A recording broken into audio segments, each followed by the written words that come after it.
Esta historia comienza antes de la destrucción total causada por el diluvio universal, cuando aún existía otra civilización sobre la Tierra, la que hoy convertida en leyenda llamamos la Atlántida.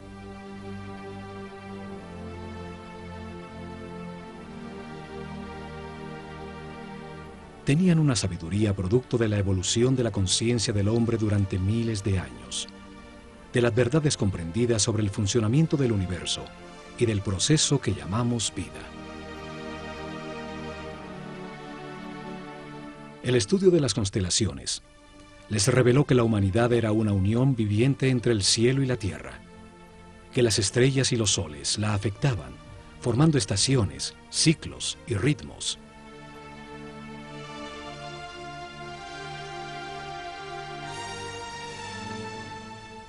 Sabios sacerdotes de la Escuela de Conocimiento de Naakal, en la Atlántida, descubrieron que el planeta estaba en los momentos finales de uno de estos ciclos.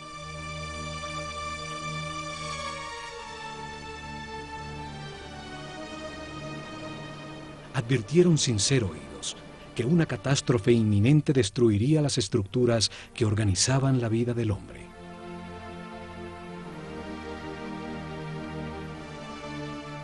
Sin apoyo del grueso de la población, construyeron unos pocos barcos cerrados por todos los lados y los protegieron con campos electromagnéticos de fuerzas que podían penetrar y disolver la materia. Dirigidos por el sumo sacerdote Chiquitet Arelish Bomalites, subieron a bordo con sus familias, unos pocos instrumentos, algunos animales domésticos, y hacia el este se alejaron de la Atlántida.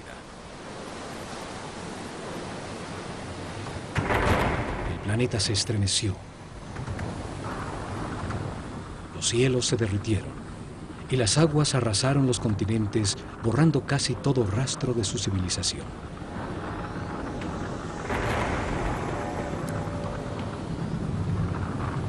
Como evidencia, en dos lugares muy cerca a Egipto, se encontraron unas gigantescas losas de piedra, llamadas megalitos, que por su enorme tamaño, peso y difícil ensamblaje, demuestran una tecnología desaparecida, seguramente de la civilización atlante. La primera evidencia está en Baalbek, Líbano. Allí se encuentran las tres losas cortadas de piedra, más grandes y más pesadas del mundo. Son llamadas los trilitones. Cada gigantesca losa pesa 1.200 toneladas, mide 25 metros de largo, 8 metros de ancho y 5 metros de alto. Hoy, el peso más grande que se puede levantar con una grúa, el transportador espacial Discovery, solo pesa 150 toneladas, una décima parte del peso de los trilitones. Hoy no existe la tecnología para levantarlas, y mucho menos para colocarlas con tan extrema precisión. Fueron movidas a su lugar desde 3 kilómetros de distancia donde fueron talladas, y donde aún se encuentra una losa de igual tamaño que nunca fue utilizada por los constructores originales. La misteriosa plataforma, por su enorme tamaño, se convirtió en un sitio sagrado para las culturas que después del diluvio se asentaron en la zona. Asirios, persas, griegos y por último romanos construyeron sus templos más importantes sobre la plataforma.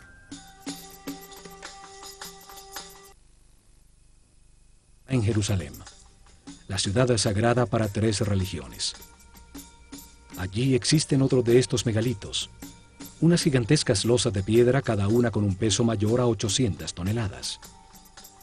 Por su enorme e inexplicable tamaño, también se convirtieron en sitio sagrado alrededor de los cuales creció Jerusalén. Forman parte de la enorme plataforma que sostuvo al templo de los judíos y que hoy soporta la mezquita de El Aqsa y el Domo de la Roca. Las losas son parte de los cimientos del mismo Muro de los Lamentos. Hoy se llega hasta allí por un túnel que descubrió las enormes piedras. Los megalitos de Baalbek y Jerusalén formaban parte de construcciones desaparecidas por el cataclismo universal. Lograron permanecer en el sitio por ser tan masivas. Este cataclismo destruyó la civilización atlante. Sucedió alrededor del año 10.900 a.C., cuando el sistema solar atravesaba la constelación de Leo y quedó registrado en los libros sagrados de todas las culturas del mundo.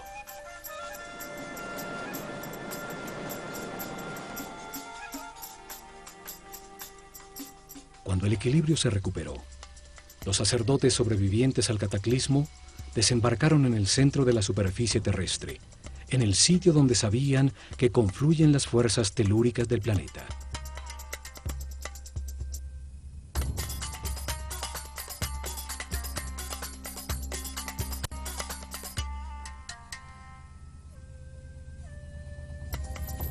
Esperaban utilizar estas fuerzas para impulsar el pensamiento del hombre, construyendo masivas formas piramidales que resonaban, concentraban y transformaban la vibración fundamental del planeta en energía.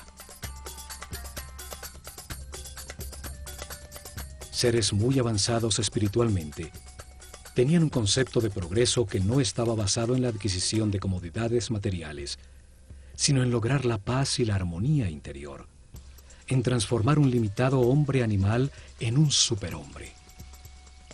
Estos sacerdotes, en un momento que llamaron el Septepi, el tiempo nuevo, vieron resurgir de las aguas un largo y estrecho oasis, una fértil tierra rodeada por un desierto protector bordeando un largo río. Lo llamaron Egipto, la tierra que emerge de las aguas, el país de un solo río, el Nilo, con las mejores condiciones para gestar una nueva civilización. Los sacerdotes vieron el cataclismo como una oportunidad para orientar la humanidad hacia un destino más alto y estructurar en este nuevo ciclo una sociedad dedicada al perfeccionamiento espiritual.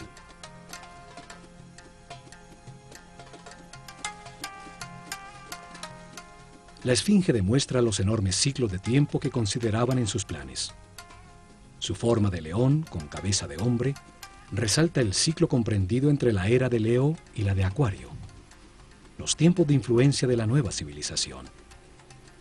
Veían la vida como un proceso diseñado por Dios, en el que el hombre reencarna sucesivamente para perfeccionarse y ascender en las jerarquías del universo.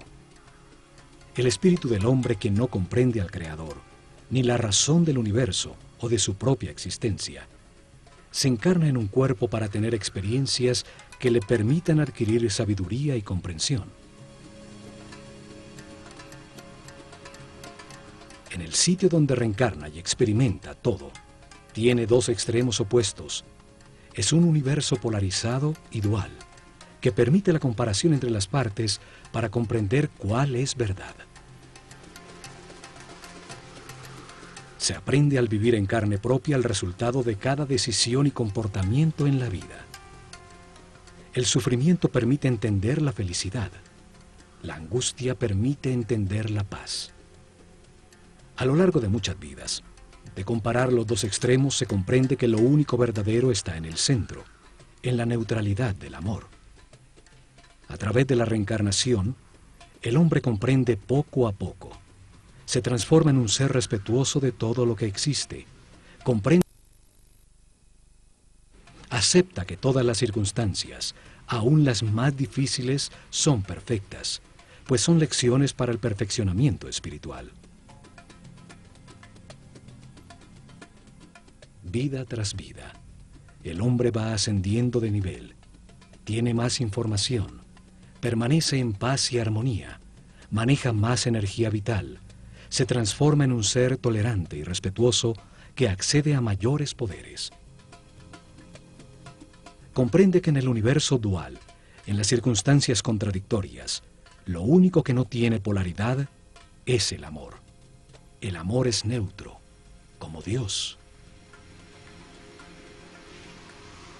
Con el zodíaco de Denderá, enseñaron que este proceso de aprendizaje toma a cada espíritu un ciclo cósmico, 12 eras zodiacales.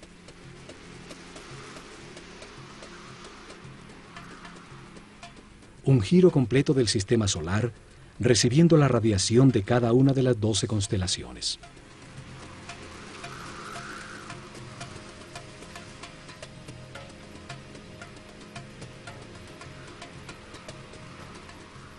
Durante estos 25.920 años, reencarna 700 veces en distintos cuerpos, lugares, tiempos, circunstancias, condiciones y personalidades.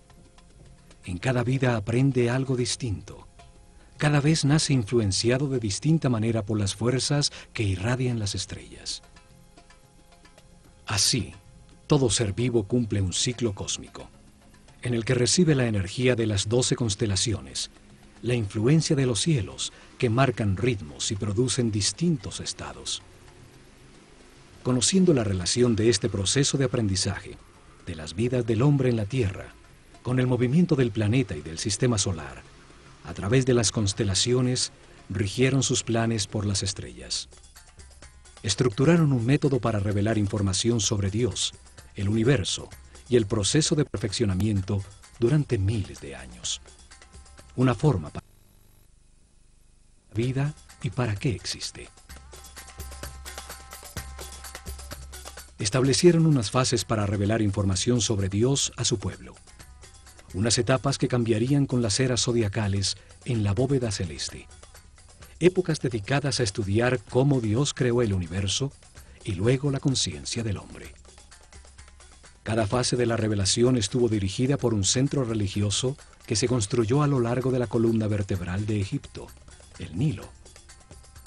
Actuaron como los chakras o centros de transformación y distribución de energía e información al cuerpo del país.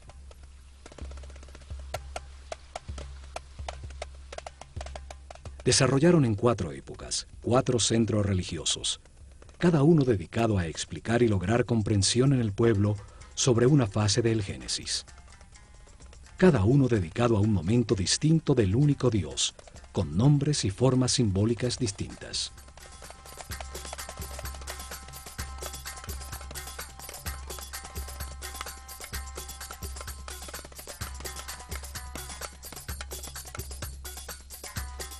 El primer centro religioso fue establecido en Anú, llamada Heliópolis por los griegos, al comenzar la era de Géminis en el año 6620 a.C., en la época predinástica de Egipto.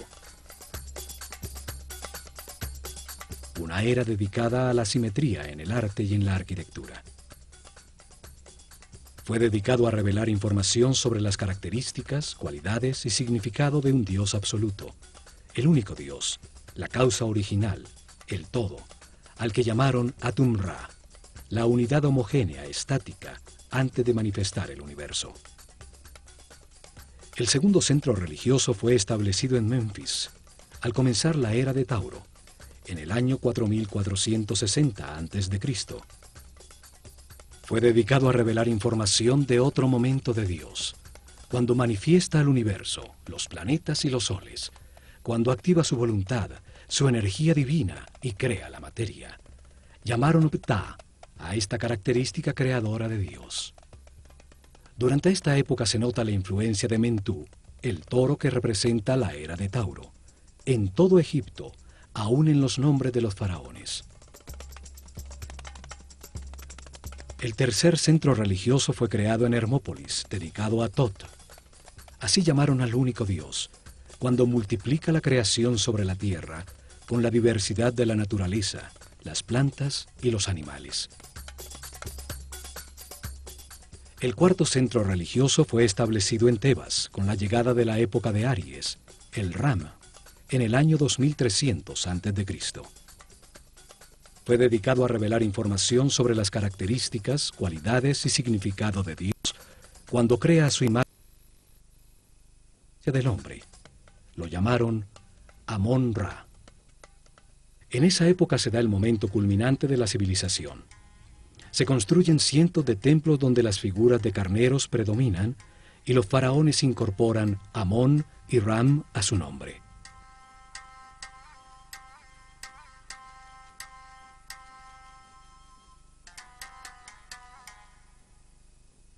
Los cambios de era o constelación zodiacal determinaron la duración de cada fase de la revelación. El pueblo comprendió poco a poco que existe un solo Dios, que por sus características y momentos distintos en que crea el universo y al hombre, tiene nombres distintos. Crearon una escuela de misterios para transmitir su conocimiento, garantizando sacerdotes sucesores de su casta que continuaran el proceso de revelación. Alrededor de los templos y centros religiosos desarrollaron el país. En su interior se dedicaron a transformar a los iniciados en seres respetuosos, capaces de guiar a su pueblo y manejar las fuerzas fundamentales de la naturaleza.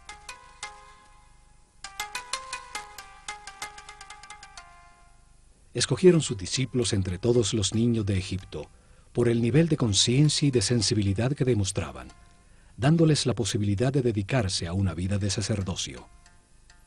Les dieron información sobre el proceso de perfeccionamiento a través de la reencarnación, sobre Dios y el universo. Les enseñaron ciencias, arte, religión y filosofía. Los entrenaron en ejercitar su autocontrol. Aprendieron a conservar su energía vital, a comprender la importancia del respeto y el libre albedrío, acelerándoles el proceso evolutivo.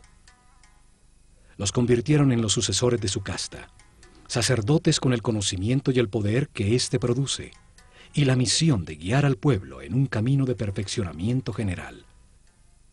Se han encontrado estatuas de sacerdotes, unas saliendo de un cubo, otras representados como escribas, seres con el conocimiento. A unos pocos le adicionaron a su nombre la palabra Hotep, que significa sabio, como a Imhotep o Amenhotep, hijo de Apú, como reconocimiento a su sabiduría.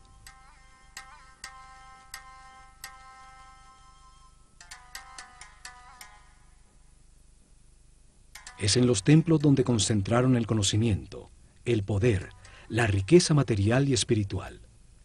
Desde allí impulsaron la organización desde la nada de la civilización egipcia.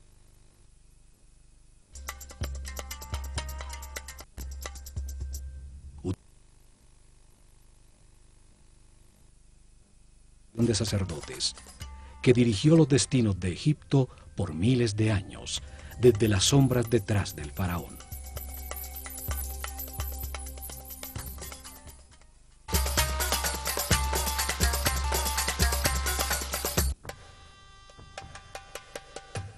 La Escuela de Misterios utilizó el ojo de Horus como su símbolo, una firma que aparece en los muros de todos los templos de Egipto. Un símbolo trae a la mente, evoca, lo comprendido de su forma, su acción principal, transmite una idea de manera muy simple, más allá de las palabras. Su significado puede ser entendido miles de años después de haber sido dibujado.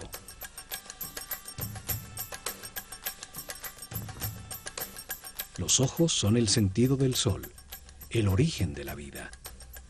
Actúan percibiendo su luz y las vibraciones de color. Transmiten a la mente la intensidad y la fuerza del fuego. Los ojos son las terminaciones nerviosas que perciben la voluntad divina, la intensidad de la luz, la fuerza de Dios que los egipcios llamaban Fi. La fuerza que condensa el espíritu en la materia, dando lugar al universo, el sitio de experimentación de la conciencia. Son los únicos nervios que salen a la superficie del cuerpo y que podemos observar en su funcionamiento vital. Florecen dentro de esferas llenas de un líquido blanco cristalino.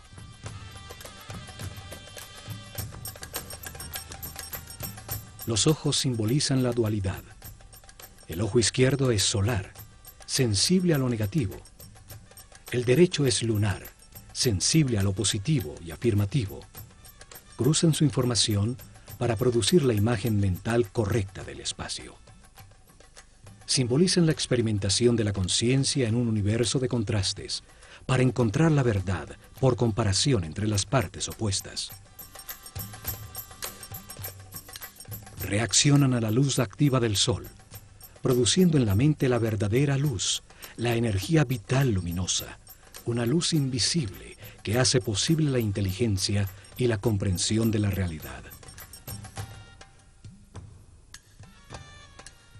Los pájaros evocan la acción de volar, la libertad sin limitaciones materiales. El halcón es el pájaro que mejor ve. Horus el halcón representa al espíritu cuando completa su aprendizaje en la vida mortal y limitada.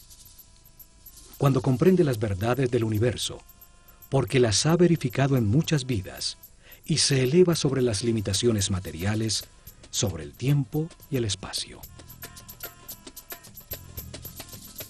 El ojo de Horus es la conciencia inmortal que todo lo sabe, que todo lo ve, puede volar muy alto sobre todo lo que existe o fijar su atención en cualquier detalle. Evidentemente, los sabios sacerdotes se veían como los observadores y los guías de un proceso de perfeccionamiento hacia la luz. Por eso su símbolo era el ojo de Horus, el ojo que todo lo ve.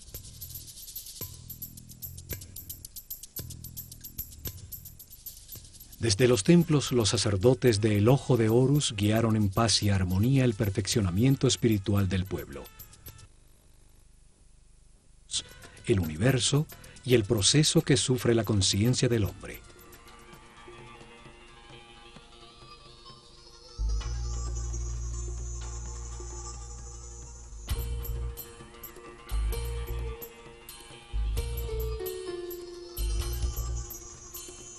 Protegido del exterior por altísimos muros, cada templo era un enorme complejo donde vivieron miles de personas, hombres y mujeres por igual, pues no había distinción de sexo. Dedicaban por lo menos 21 años de su vida a recibir información y entrenamiento para convertirse en sacerdotes o sacerdotisas. El proceso de aprendizaje se realizó en distintos templos, donde permanecían por largos periodos mientras recibían la información que contenían, el entrenamiento correspondiente a ese nivel y las pruebas de autocontrol para avanzar al siguiente nivel en otro de los templos sobre el Nilo.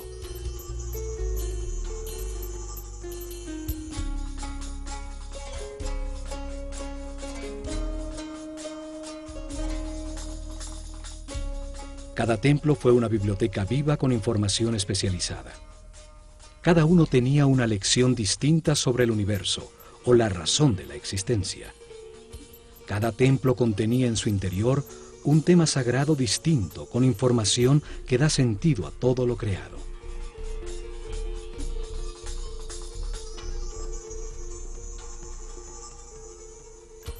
El nivel básico se realizaba durante los primeros 7 años, cuando recibían información general sobre el universo y entrenamiento para manejar los centros energéticos más bajos del cuerpo.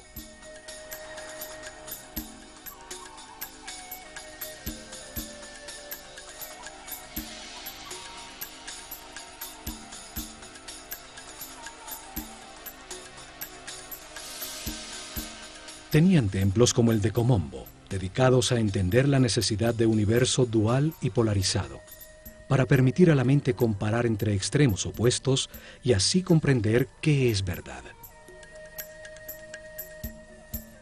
En su interior aprendieron a controlar el miedo a perder, a entender que se tiene lo que corresponde en cada vida, para vivir las experiencias de aprendizaje que se necesitan. Tenían instalaciones para despertar el miedo a la muerte, aprender a controlarlo y entender que la muerte es solo un paso a otra experiencia de aprendizaje. En túneles con agua y cocodrilos, grandes alturas, sitios cerrados con serpientes, los iniciados probaban su determinación. Allí recibieron información para superar el miedo a ser abandonado, los instintos de agresión y defensa, a entender la existencia de programas mentales inconscientes que generan reacciones automáticas para poder controlarlos. En el templo de Luxor, en Tebas, se transmitieron los conocimientos que tenían sobre el funcionamiento del cuerpo y entrenamiento para lograr que la conciencia no se identificara con él.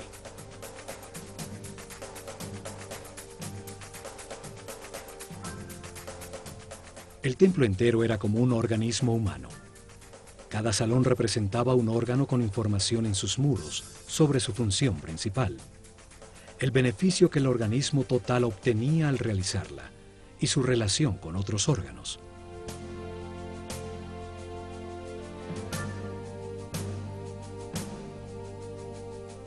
En su interior realizaron ejercicios de concentración y de movimiento, guiando su mente a cada órgano, hasta que hicieron consciente el cuerpo entero y lo manejaron a voluntad como un excelente instrumento.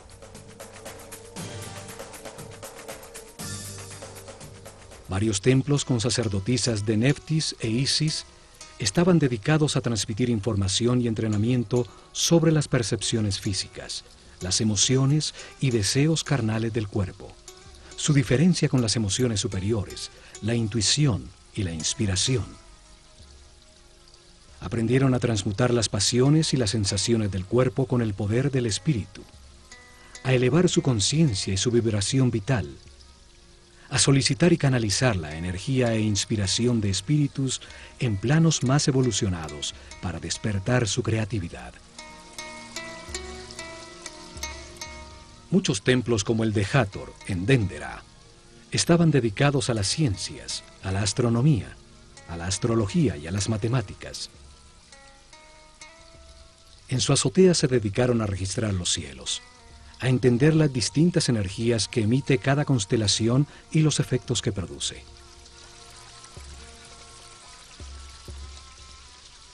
Sí.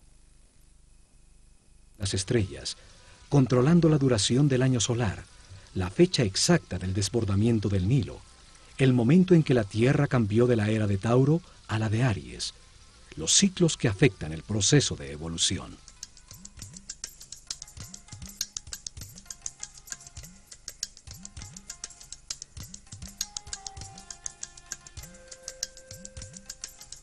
Luego de recibir información dirigida a la razón y entrenamiento para controlar sensaciones, emociones y pensamientos, dedicaban otros 7 años al lado derecho del cerebro, a la inteligencia del corazón, a encontrar la diferencia entre el pensar y el meditar.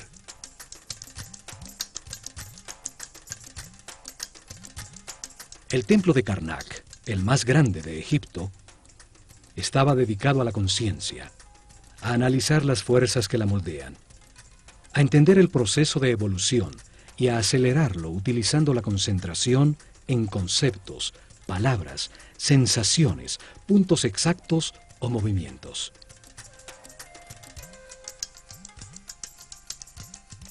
Aprendieron a concentrarse en sí mismos, a diferenciar entre el yo superior y el ego, a identificarse con un ser u objeto externo hasta sentir y transformarse en lo que se piensa.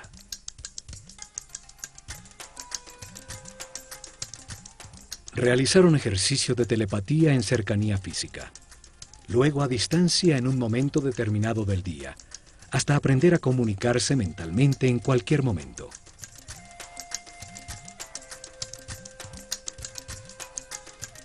Recibieron información sobre el tiempo y entrenamiento para vivirlo como un eterno presente.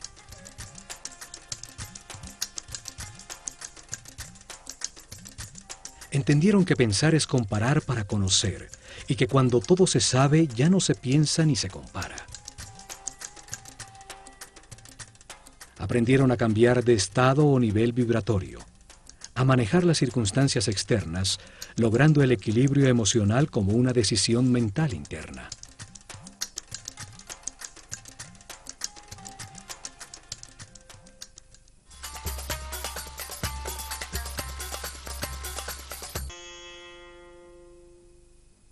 Cada templo contenía 3 niveles de información.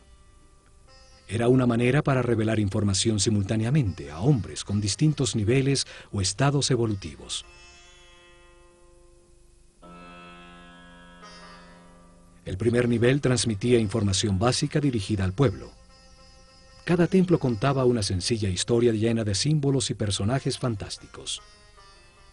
Un drama sagrado fácilmente comprensible. Las ideas eran expresadas como mitos en forma de historia.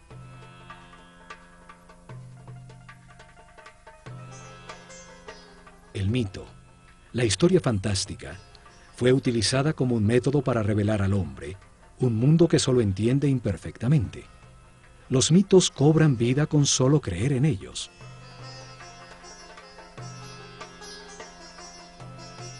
Inventaron personajes con características simbólicas, con formas que traen a la mente su función y actividad principal, que participaban en sencillas historias, parábolas que cuentan verdades sobre la naturaleza humana, sin lo árido o lo abstracto de la filosofía o la metafísica. El pueblo recibió información sobre cada tema sagrado al escuchar la historia central de cada templo, al conocer las debilidades y fortalezas de cada personaje, las circunstancias que atraviesa y la manera como se resuelven.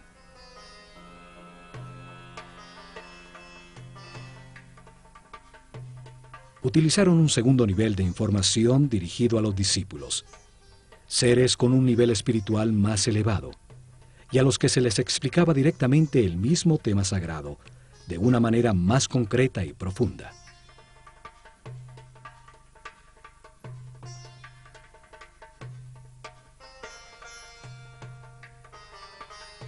Para ello utilizaron las escenas descriptivas del mito, talladas en los muros del templo.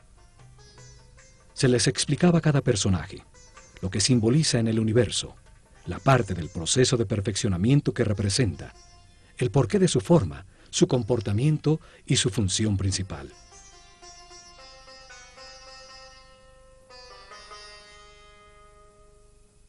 La sabiduría de los sacerdotes de El Ojo de Horus es evidente en la historia que cuenta cada templo, en las formas que utilizaron como símbolos. El solo verlos trae a la mente la acción vital que representan o la cualidad que se gana al hacerla. Al utilizar hombres con cabeza de animal como símbolos, los transforman en ideas que evocan la característica vital del animal. Traen a la mente la función que el animal cumple en el universo.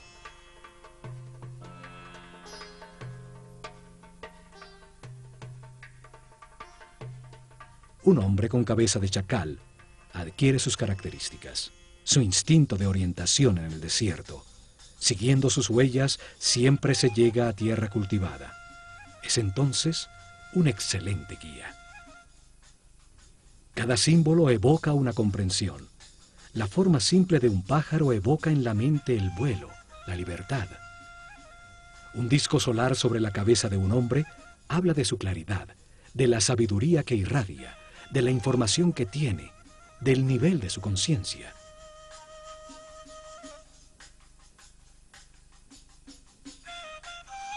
Estudiaron detenidamente los animales e insectos. Así recolectaron un profundo conocimiento sobre su vida, sobre su actividad principal, sobre sus características vitales, los hábitos que desarrollaba para lograrlo, su dieta alimenticia, la duración de su gestación, sus hábitos sexuales, el sentido principal de su existencia.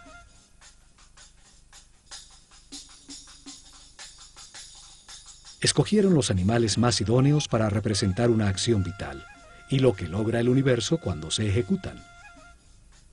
El proceso del gusano que se arrastra y teje para luego transformarse en mariposa.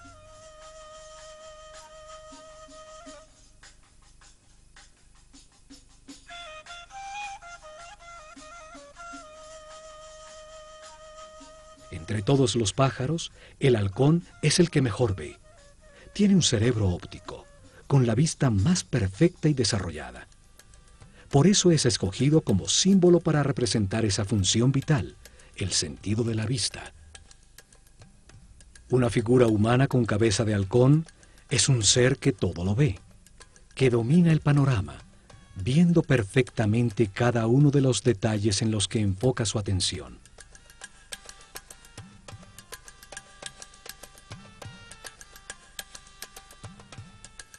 Estas figuras llamadas dioses o néteres por los egiptólogos que creen que Egipto era politeísta y que adoraba a los animales, solo representan una acción vital, un comportamiento que transforma y perfecciona. Cada acción importante de la vida tiene un símbolo que la representa. Comunica la transformación que ocurre en la esencia del individuo que la ejecuta, lo que se obtiene. Un par de brazos indican adoración. Unas piernas, la acción de caminar. Una boca, la acción de hablar.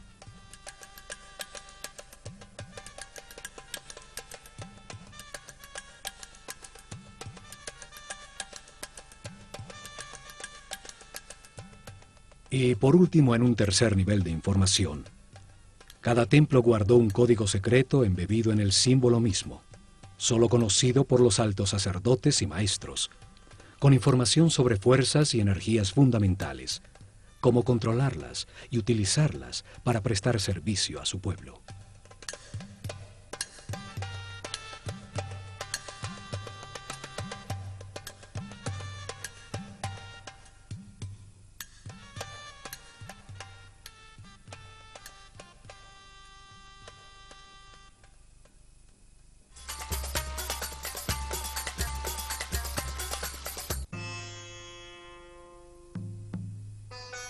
En templos como el de Horus en Edfu, el sumo sacerdote dirigió a los discípulos más evolucionados a desplazar su conciencia en el tiempo, abriendo el inconsciente para revivir y comprender las vidas pasadas en su proceso de reencarnación. El sumo sacerdote siempre fue un ser muy avanzado en el camino espiritual. No se identificaba con el cuerpo, conocía perfectamente su funcionamiento y qué energías utilizar para equilibrarlo.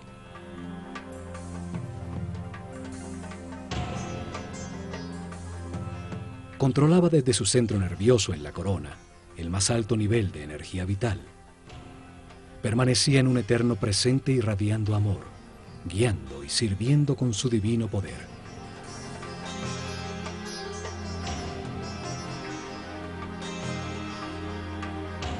La materia solo recibe, se contrae.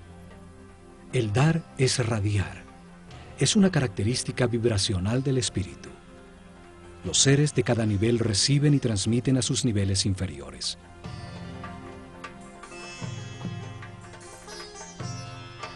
En sus salones entendieron que la realidad está compuesta de 7 niveles de energía vibracional, 7 corrientes energéticas con 7 distintos niveles de poder o fuerza.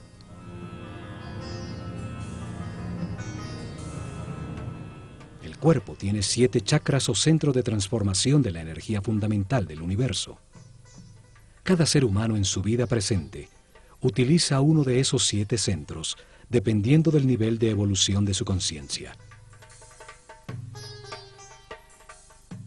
A mayor comprensión del universo, más respeto, más alto el chakra o centro nervioso que utiliza para transformar la energía. Mayor cantidad de energía procesa diariamente y más poderes trascendentales tiene. El sumo sacerdote podía controlar las fuerzas fundamentales por el altísimo nivel de energía vital en que permanecía su organismo. Su sistema neural tenía una resistencia correspondiente con ese nivel de energía.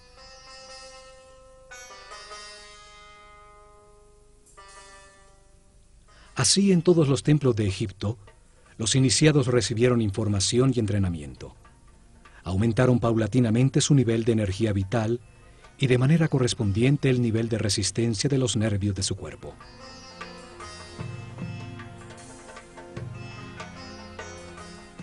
Aprendieron a mantenerse en paz, armonía, a respetar todo lo que existe, a aceptar la perfección del universo para conservar sus niveles de energía vital en el camino de perfeccionamiento que lleva a la omnipotencia, al control de fuerzas y energías superiores. Una intensa preparación física, mental y espiritual que terminaba con el momento de experimentar la totalidad y la nada, lo manifestado y lo inmanifestado, y recibir en una pirámide una poderosa energía que permite vislumbrar el 7º nivel de conciencia. Durante la era de Tauro, se dedicaron a experimentar con una forma piramidal de tecnología resonante que transformaba las vibraciones del beta en energía, un conocimiento heredado que había de llevar a la práctica.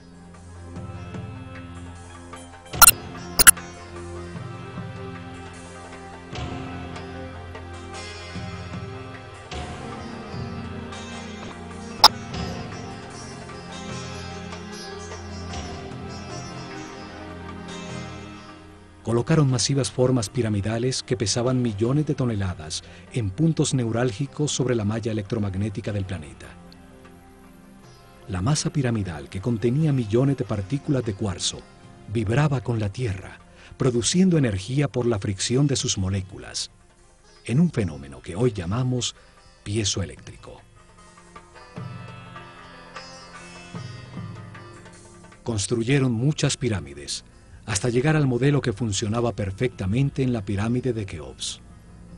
En sus corredores, galerías y cámaras, transformaron esa energía en sonido, haciendo vibrar en niveles cada vez más altos el iniciado física, mental y espiritualmente preparado. Esta fuerza otras dimensiones, logrando estados especiales de conciencia. Con esta ayuda externa, los iniciados vislumbraban el séptimo nivel de conciencia. Regresaban recordando el éxtasis obtenido, las verdades verificadas, para transmitirlas a sus compañeros con sus palabras y acciones. En sus meditaciones posteriores obtendrían nuevamente ese estado de unidad sin movimiento, hasta que se consolide esta situación definitivamente y se encuentren de manera permanente en estado de Dios hombre, siempre radiando energía positiva de amor.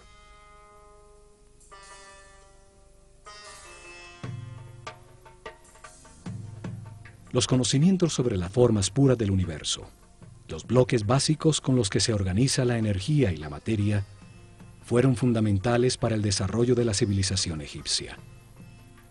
Hoy llamamos a esas formas puras sólidos platónicos.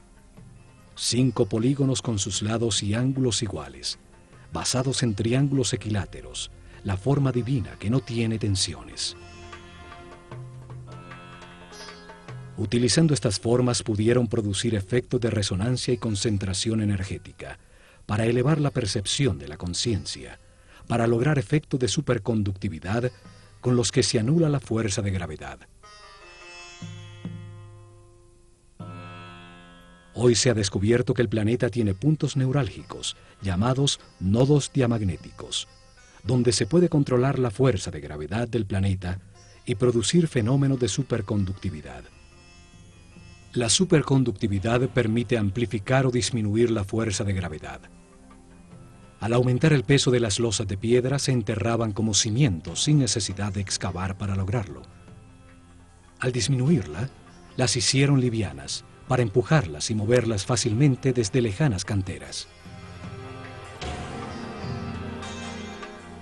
En la isla de Sehel se encontraron hieroglifos con fórmulas e ingredientes para producir una especie de concreto que parece roca.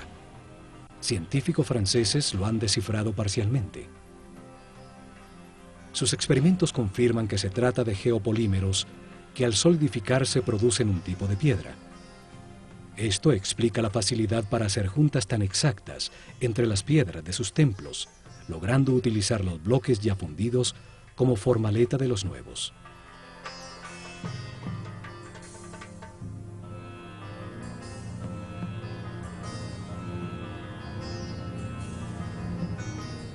Pero lo más importante fue su visión de que la vida es un proceso diseñado por Dios para ampliar la conciencia del hombre.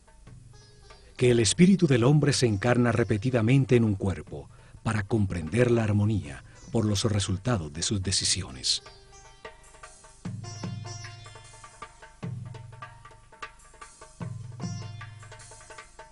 Al vivir muchas vidas con experiencias opuestas, de angustia y paz, de depresión y felicidad, de riqueza y pobreza, de salud y enfermedad, comprende la razón de su existencia y termina con las limitaciones materiales, transformándose en un superhombre inmortal. Un ser que no pierde en la muerte la conciencia o la información acumulada. Un espíritu sabio al final de un proceso que sube otro peldaño más en la perfección del universo.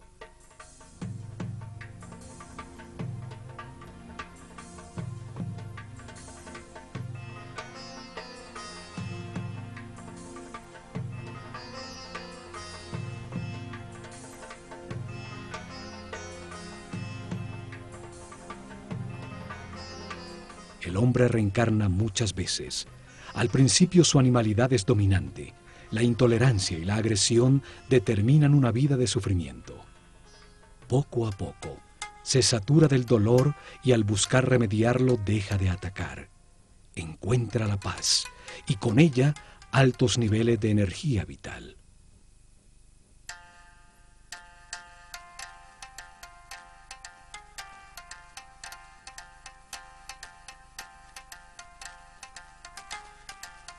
Con la información del proceso de perfeccionamiento y de las leyes que lo regulan, los egipcios mejoraron su vida.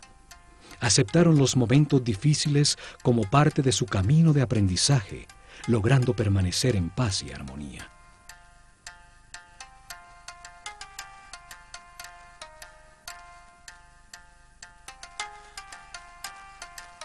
Los templos se revelaron como hombres en un mundo de dolor, podían transformarse en seres sin limitaciones físicas, con conocimientos para transmutar la materia y trasladarse libremente en el tiempo y en el espacio.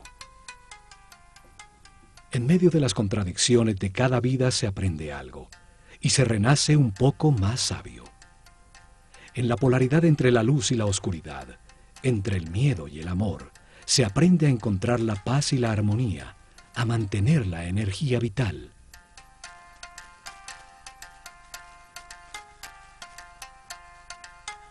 Al experimentar en carne propia los tormentos y la angustia que producen la ira, el odio, el rencor o la venganza, se comprende el valor de la armonía.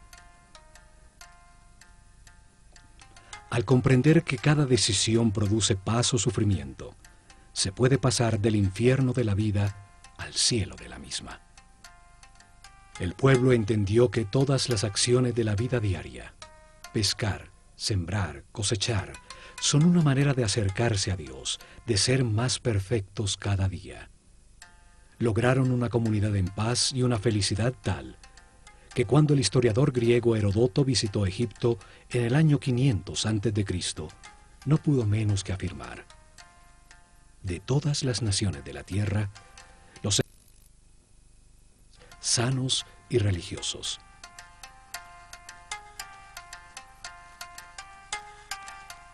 Sin embargo, no tenían una palabra en su idioma que significara religión. No veían ninguna diferencia entre lo sacro y lo mundano.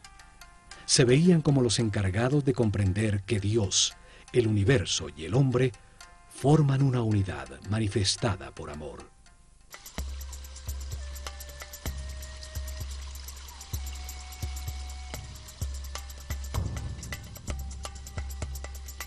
En estos programas del Ojo de Horus, veremos el mensaje que los egipcios transmitieron en sus templos, que todos los hombres avanzan por un camino de perfeccionamiento que toma muchas vidas.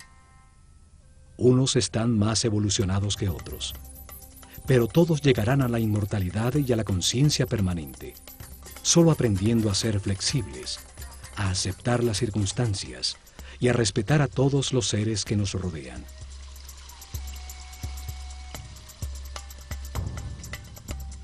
El camino puede ser de sufrimiento o de paz y armonía.